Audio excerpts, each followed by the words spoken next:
it's hard or harder to jump into conversations about healthy sexuality if people are feeling a little apprehensive, if there have not already been other types of conversations happening in the home on other sensitive topics.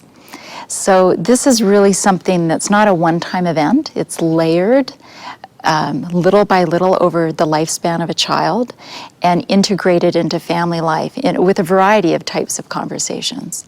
This is a lifelong effort, here a little, there a little, line upon line, precept upon precept. Oh, exactly. In fact, it starts when they're toddlers.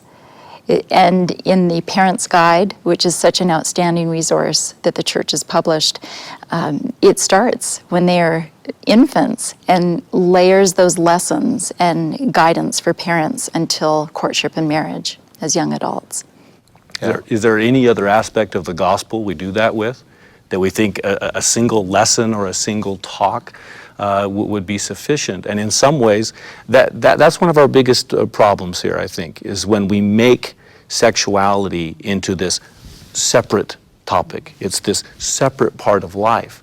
So much of life experience, you mentioned the proclamation that emphasizes to us of coming to earth to gain earthly experience, and it ties right in the proclamation to gaining a physical body, right? So much of this life is tied to our bodies and this earthly experience, and the sexual parts of our bodies, the sexual parts of our spirits, our sexual nature, if you will, is such a part of life.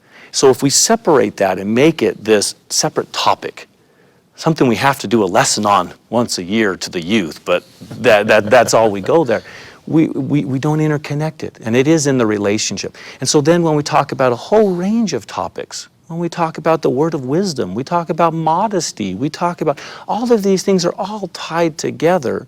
And so when we bear testimony to our youth about all these other parts of the gospel, we try to be examples to our youth in all these other parts of the gospel, but somehow with sexuality we treat that differently.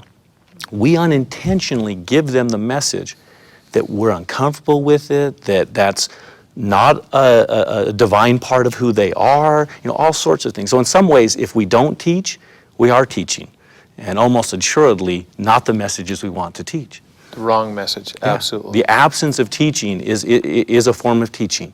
And then they start to doubt their own natural sexual curiosity, interests, attractions, but no one talks about this. Do other people feel like this? Right? And so one of our biggest things is to get away from the big talk mindset. It really is about relationships. It really is layered across. And it needs to be as comfortable and casual as it can possibly be. It needs to be driving in the pickup truck. It needs to be sitting on the bedroom floor. The more we make it into a big talk mindset, our young people don't know how to get back to that big talk time. Oh, I need to talk again about this, but I don't know how to create the big talk. I know how to talk to dad in the pickup truck. I know how to talk to mom in the kitchen. I know how to talk while we're out in the yard picking strawberries. And if it's a part of those conversations and relationships, they say, I know how to get back there, but I don't know how to get back to the big talk space that we had that one talk in.